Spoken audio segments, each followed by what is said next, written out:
తెలుగు భాష పరిరక్షణకు అంకిత భావంతో కృషి స్వర్గీయ ఎన్టీఆర్ ఆశయ సాధనకు పునరంకితం అవుతుందని ఉప కులపతి డి మునిరత్నం నాయుడు పేర్కొన్నారు.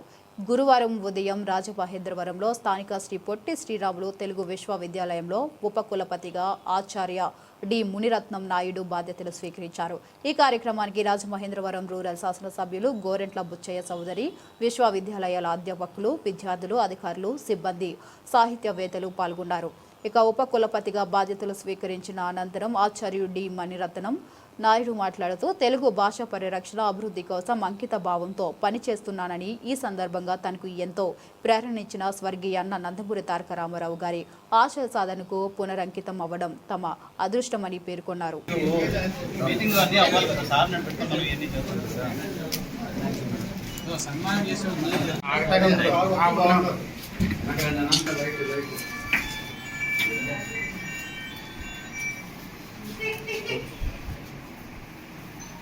సంతకం పెడుతున్నట్టు ఒకసారి చూడండి.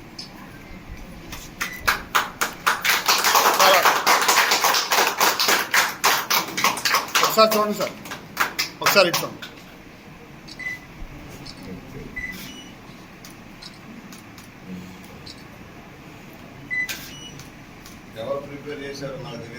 ఉన్న మిగిలిన కోర్సులన్నింటినీ ఇక్కడికి తేవడానికి నా ప్రయత్నం చేసి, ఎందుకంటే అకాడమిక్ సెనెట్ అప్రూవల్ అవ్వాలి, ఈసీ అప్రూవల్ అవ్వాలి, వాటన్నింటినీ ఇప్పుడు మనకు లేవు కాబట్టి అవన్నీ ఏర్పాటు చేసుకోవాలి, రిజిస్ట్రార్ని అపాయింట్ చేసుకోవాలి, ఫైనాన్స్ ఆఫీసర్ని అపాయింట్ చేసుకోవాలి. వీటన్నిటినీ చేసుకొని వీలైనంత వరకు జనవరిలో మనకు దాదాపు 10 సంవత్సరంలో అన్ని ఫుల్ ఫ్లెడ్జ్డ్గా ఏర్పాటు చేసి వచ్చే సంవత్సరం ఇక్కడ మనం మరిన్ని కోర్సులు, డిమాండ్ ఉన్న కోర్సులు ప్రారంభించడానికి ప్రయత్నం చేస్తానని ఈ సభాముఖంగా మీ అందరికీ నేను వినియోగిస్తున్నాను. ఎందుకంటే ఈ విశ్వవిద్యాలయం మీద నేను ఇంటర్నేషనల్ తెలుగు సెంటర్ డైరెక్టర్గా 15 ఏళ్ళు, డిప్యూటీ డైరెక్టర్, అసిస్టెంట్ డైరెక్టర్గా, ప్రాజెక్ట్ అసిస్టెంట్గా పనిచేసి రిటైర్ అయిన వాడిని. బయట మనకు ఈ విశ్వవిద్యాలయానికి అన్నిటికన్నా ముఖ్యమైనది ఏంటంటే అది external window. International Telugu centre విస్తరణ సేవా విభాగం అనేది ఇంటర్నల్ విండో, అంటే వితిన్ తెలుగు ప్రాంతాల్లో ఉన్నటువంటి వారికి సేవ చేయడం. బయట రాష్ట్రాల్లో మనకు దాదాపు ఒక 400 అసోసియేషన్లు భారతదేశ వ్యాప్తంగా తెలుగు అసోసియేషన్లు పనిచేస్తున్నాయి. మనకు సరిహద్దు రాష్ట్రాలైన తమిళనాడు, అదేవిధంగా మన కర్ణాటక, ఒరిస్సా, ఛత్తీస్గఢ్ మొదలైన రాష్ట్రాల్లో తెలుగు బోధన గత 50 ఏళ్ళ నుండి నడుస్తున్నది. ఇప్పుడు కొంచెం సన్నగిలుతున్నది. అదేవిధంగా ఢిల్లీ, వెస్ట్ బెంగాల్, అదే గుజరాత్ మొదలైన ప్రాంతాల్లో కూడా తెలుగు నడుస్తున్నది. అయితే స్నాతకోత్తర స్థాయిలో కూడా కొన్ని చోట్ల జరుగుతున్నది. వారి అందరి అభ్యర్థన మేరకు విశ్వవిద్యాలయం మనం ఇతర రాష్ట్రాల్లో పనిచేస్తున్న తెలుగు ఉపాధ్యాయులకు శిక్షణా శిబిరాలు 21 రోజులు శిక్షణా శిబిరాలు నిర్వహించాం. ఆ విధంగా నా 30 ఏళ్ల సర్వీస్లో 28 శిక్షణా శిబిరాలు అండమాన్ నికోబార్ దీవులతో సహా నిర్వహించడం జరిగింది. వారి అభ్యర్థన మేరకు నవోదయ పాఠశాలలకు పాఠ్యపుస్తకాలు 3వ భాషగా తెలుగు పాఠ్యపుస్తకాలు రూపొందించడం జరిగింది. అదేవిధంగా సిబిఎస్ఈ సిలబస్ ప్రకారం మనకు మీ అందరికీ గర్వకారణం ఒకటి చెప్పాలి. ఎందుకంటే ఢిల్లీలో దుర్గాబాయి దేశ్ముఖ్ గారు ప్రవేశపెట్టినటువంటి 36లో ప్రవేశపెట్టినటువంటి తెలుగు పాఠశాల ఈరోజు 5 పాఠశాలలుగా 5 విశ్వవిద్యాలయాల స్థాయిలో బిల్డింగు, అట్మాస్ఫియరు, దానికి కావాల్సినటువంటి అన్ని వసతులతో జరుగుతున్నది. వారికి సిబిఎస్ఈ సిలబస్ ప్రకారం 1 నుండి 8 వరకు పాఠ్యపుస్తకాలు తయారు చేశాం. తర్వాత వెస్ట్ బెంగాల్లో ఇంటర్మీడియట్ లో కూడా ఉంది తెలుగు, కాబట్టి ఇంటర్మీడియట్ పాఠ్యపుస్తకాలు తయారు చేసి ఇచ్చాం తెలుగు వాచకాలు. గుజరాత్ లో మనకు తెలుగు మీడియం ఆఫ్ ఇన్స్ట్రక్షన్ మొత్తము తెలుగు మాధ్యమంలో పాఠ్యపుస్తకాలను అనువదింపజేసి ముద్రించడం జరిగింది. ఆ విధంగా భారతదేశ వ్యాప్తంగా తెలుగు అభివృద్ధికి అంతర్జాతీయ తెలుగు కేంద్రం విశ్వవిద్యాలయం ద్వారా కృషి చేసింది. అదే నేపథ్యంలో మనకు ఈరోజు విశ్వవిద్యాలయాల్లో ఇతర రాష్ట్రాలు, ఇతర దేశాలలో ఉన్న విద్యా సంస్థలతో ఒప్పందాలు కుదుర్చుకుంటే తప్ప మనకు యూజీసీ రికగ్నేషన్, తర్వాత మనకు ఉన్నటువంటి ప్రాబల్యం పెరగడానికి అవకాశం ఉండదు.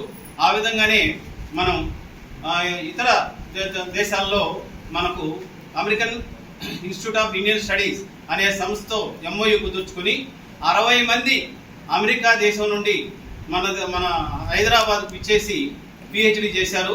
ఎందుకంటే 30 లక్షలు ముందు ఈ డెవలప్మెంట్ కోసం ఇస్తానని చెప్పారు ఇమీడియట్గా. కాబట్టి వారికి సభాముఖంగా ధన్యవాదాలు తెలియజేసుకుంటున్నాను. ఈ విశ్వవిద్యాలయం నందమూరి తారక రామారావు గారి మానస పుత్రిక. వారు తమిళ దేశంలో తమిళ విశ్వవిద్యాలయం మొదటగా పెట్టినప్పుడు వెంటనే ఆయన ముఖ్యమంత్రి అయిన వెంటనే మహిళా విశ్వవిద్యాలయం తర్వాత తెలుగు విశ్వవిద్యాలయాన్ని ఆయన ప్రారంభించడానికి తగు ఏర్పాటు చేశారు. ఆవుల సాంబశివరావు కమిటీ వేసి ఆ కమిటీ రిపోర్టు మేరకు ఉమ్మడి ఆంధ్రప్రదేశ్లోని 3 ప్రాంతాలను సమ ప్రాధాన్యంతో చూడాలనే ఉద్దేశంతో రాజమండ్రిలో సాహిత్య పీఠం, అదేవిధంగా శ్రీశైలంలో రాయలసీమకు సంబంధించి చరిత్ర, సంస్కృతి, పురావస్తు శాస్త్ర పీఠం, హైదరాబాద్లో మిగిలిన పీఠాలన్నీ కలిపి అక్కడ ప్రధాన కేంద్రంగా ఏర్పాటు చేయడం జరిగింది. ఆ తర్వాత వరంగల్లో జానపద గిరిజన విజ్ఞాన పీఠం ఏర్పాటైంది. నల్గొండలో కూడా ఏర్పడింది, కానీ అది ఆచరణలోకి రాలేదు. 1989లో కూచిపూడి సిద్ధేంద్ర కళాక్షేత్రాన్ని అప్పటి ప్రభుత్వం విశ్వవిద్యాలయం విజ్ఞప్తి మేరకు మాకు విశ్వవిద్యాలయానికి అప్పచెప్పడం జరిగింది. తెలుగు విశ్వవిద్యాలయం ఉపాధ్యక్షులు అందరూ, ముఖ్యంగా మొదటి ఉపాధ్యక్షులు ఆచార్య తుమ్మాటి దోణప్ప గారు ఇప్పుడు శత జయంతి సంవత్సరం ఈ సంవత్సరం, దానికి నేనే కార్యదర్శిని, అది కూడా చేస్తున్నాము.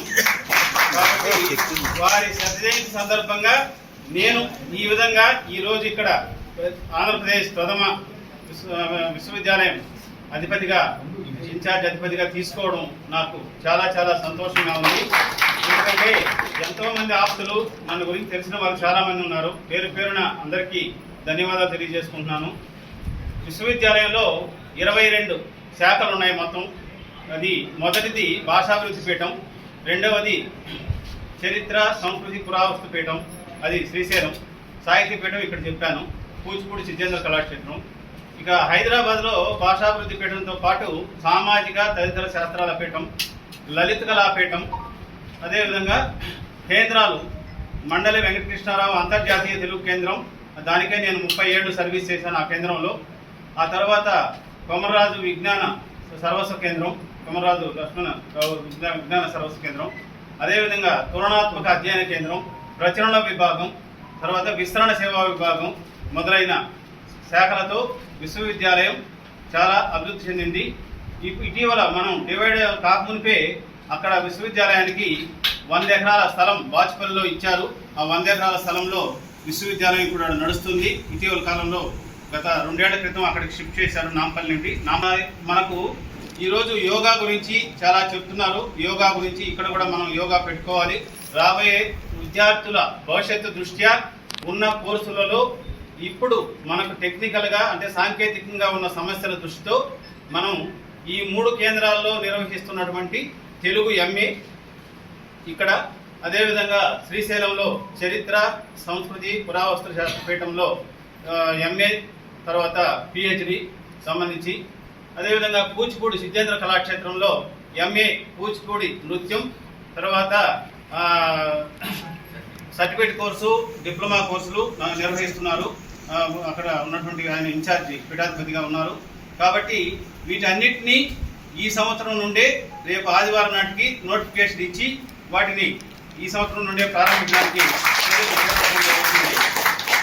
భాషకు పట్టం కట్టాలని, తెలుగు జాతి ఔన్నత్యాన్ని ప్రపంచానికి చాటాలని తప్పించిన మహానుభావుడు నందమూరి తారక రామారావు. ఆయన తెలుగుదేశం పార్టీ ప్రారంభించిన తర్వాత రాష్ట్రంలో తెలుగు వికాసం కోసం, తెలుగు సాహిత్యాన్ని, తెలుగు వాంగ్మయాన్ని, జానపదాన్ని కూడా పోషించడం కోసం విశ్వవిద్యాలయాన్ని ప్రారంభించాలన్న ఆలోచనలో మొట్టమొదటిగా ఆలోచించింది రాజమహేంద్రరావు. ఒకప్పుడు ఆంధ్ర యూనివర్సిటీ, ఇవాళ ఆంధ్ర యూనివర్సిటీ కేంద్రం ఇక్కడే ప్రారంభించాలని మొదలుపెట్టి తర్వాత విశాఖపట్నం మారిపోయింది. అదే దృష్టిలో పెద్ద దృష్టిలో పెడితే తెలుగు నన్నయ్య గారు నడయాడిన నేల ఇక్కడే పెట్టాలని ఆలోచించి అదే ఫస్ట్ అనౌన్స్ చేసిన తెలుగు విశ్వవిద్యాలయ కేంద్రం రాజమహేంద్రవరం, తర్వాత హైదరాబాద్. ముందు రాజమహేంద్రవరంలోనే పెట్టాలని దీన్ని అనౌన్స్ చేసిన తర్వాత 85 ఇక్కడ ప్రాతిపదం పనుల పరిశీలనకు వచ్చాం. రామారావు గారు, నేను డిప్యూటీ చైర్మన్ ప్లానింగ్ బోర్డులో ఉన్నప్పుడు ఇద్దరం కలిసి ఇలా వచ్చినప్పుడు ఈ ప్రాంతం అంతా చూసినప్పుడు దీన్ని రిజర్వ్ చేయండి, ఇది ఒక విజ్ఞాన కేంద్రంగా మారుద్దామని చెప్పినప్పుడు 190 ఎకరాలు, 190 ఎకరాలు ఆయన స్కెచ్ గీసి ఏ సంస్థకి ఎంత కేటాయింపు చేయాలో చేశారు. 45 ఎకరాలు తెలుగు విశ్వవిద్యాలయం కేటాయింపు చేసిన మహానుభావుడు రామారావు.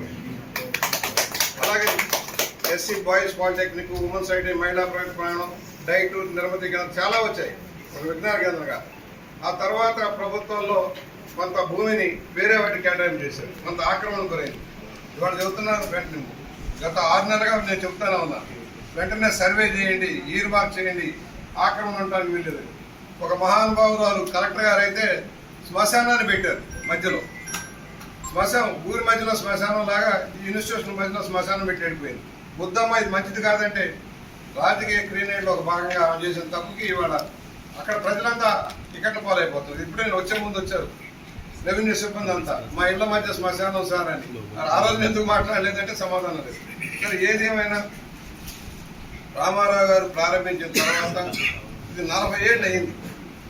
ఈ బిల్డింగ్ ఎలా ఉంది, తర్వాత కట్టిన బిల్డింగ్లు ఏమైపోయినాయి, ఇప్పటికీ పటిష్టంగా ఉందంటే ఆయన యొక్క ఆలోచన విధానానికి ఒక దృష్టాంతం ఈ భావం. చిన్న చిన్న మరమ్మతులు ఉన్నాను 40 ఏళ్ళ తర్వాత. ఇవాళ నాకు ఆరోగ్యం బాగాలేదు, స్పైనల్ ప్రాబ్లం ఉంది, నేను బయటకు రాకూడదని చెప్పినా కూడా మునిరత్నం నాయుడు గారు వచ్చారు, యూనివర్సిటీ బాగు చేస్తారు, ఒకసారి మనం గ్రీట్ చేసిన అవసరం ఉందని బలవంతం పెళ్లిలాగా వచ్చాను నేను ఇవాళ. ఎందుకంటే ఇవాళ రాష్ట్ర విభజనలో నష్టపోయాం, దానిలో తెలుగు విశ్వవిద్యాలయం ఒకటి.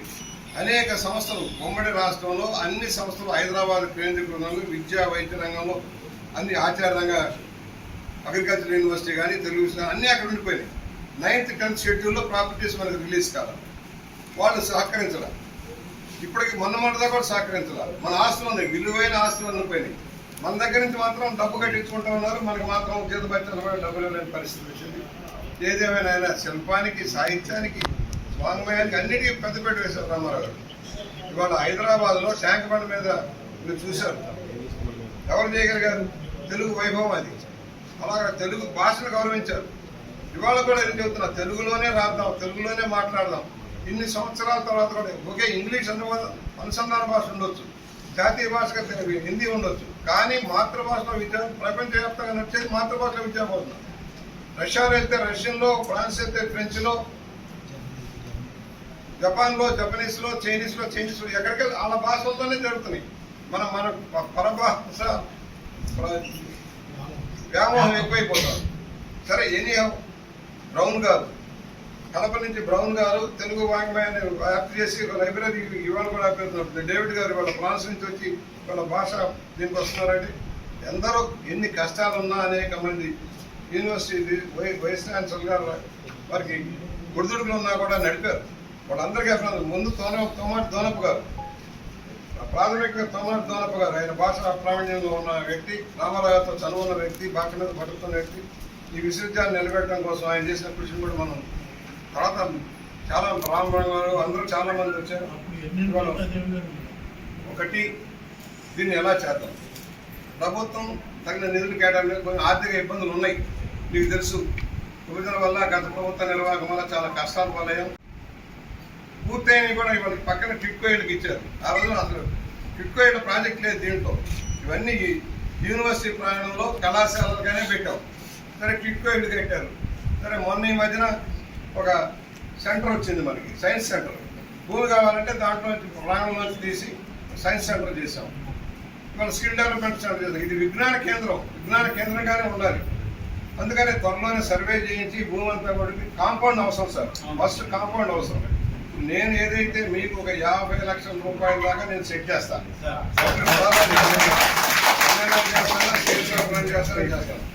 రాబోయే 5-6 నెలల్లో స్వరూపం మారాలి.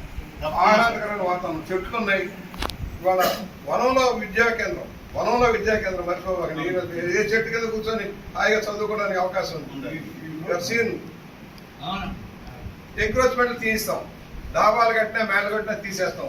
నిర్దాక్షిణ్యం చెప్పాను, మీరు పొరపాటున కట్టారు. డౌన్లో కొంత ఇదేంది, పక్కనే ఫిల్టరేషన్ ప్లాంట్ ఉంది, 20 MND ట్రీట్మెంట్ ప్లాంట్ ఉంది. వాటర్ కూడా మనం దాంట్లోంచి కూడా తీసుకోవచ్చు, వాటర్ సమస్య ఉండదు. వాళ్ళ రోడ్ ముందు టాప్ ప్రయారిటీలో రోడ్ వేసుకోదాం. అసలు సీసీ రోడ్లు వేస్తే బెటరు. కాస్ట్ చూసుకొని దాన్ని బట్టి పరిస్థితిని బట్టి మా పంచాయతీరాజ్ సిబ్బంది కూడా ఎస్టిమేట్ చేయమంటాం. ముందు ఒక రోడ్ వేసుకొని ఈ భవనం సరిపోతుందా, ఇంకా బిల్డింగ్లు కావాలి, అనుసంధాన క్వార్టర్స్ కావాలి. బీసీ బంగ్లా ఉందో లేదో నాకు తెలియదు.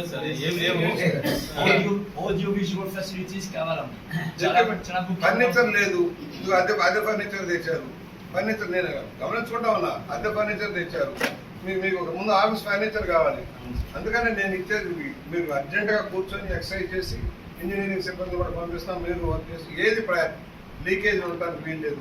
పైప్ లైన్ అన్ని క్లియర్గా ఉండాలి, వాటర్ లైన్ అన్ని బాగుపడాలి, నీళ్ళ ట్యాంక్ అన్ని క్లియర్ అవ్వాలి. ముందు ఇక్కడ ఉన్న సిబ్బందికి విద్యార్థులకు ఇబ్బంది లేకుండా చూసుకుందాం. ఇక్కడ ఏంటంటే వనాలు ఉన్నాయి కనుక పాములు కూడా ఉంటాయి. ఎప్పుడైతే ఎక్కువ జనసాంద్రత వస్తే అది తగ్గిపోతాయి, జనసాంద్రత తగ్గిపోతాయి. ముందు సర్వే చేద్దాం, బౌండరీస్ ఫిక్స్ చేద్దాం. పోయింది కొంత భూమి పోయింది ఆల్రెడీ. ఆఖరికి ఎలా ఉంటుందంటే ఒక కలెక్టర్ గారు ఏం చేశారు, ఒక కలెక్టర్ గారు శ్మశానానికి ఇచ్చారు, ఒక కలెక్టర్ గారు అగ్రికల్చర్ యూనివర్సిటీకి ఇచ్చారు. నేను చెప్పా తెలుగు యూనివర్సిటీ రాబోతుంది, వస్తుంది, ఇది తప్పదు, రామారావు గారు పెట్టిందన్న. అయినా కూడా ఒక 10 ఎకరాలు అన్నారు సార్. అది పనికిరాని భూమి, వ్యవసాయ యూనివర్సిటీకి పనికిరాదు. కాబట్టి అది క్లియర్ తీసేస్తాం సార్. తీసి వాళ్ళకి ఇప్పుడు అక్కడ మధురపూడి దగ్గర ఇవ్వబోతున్నాం.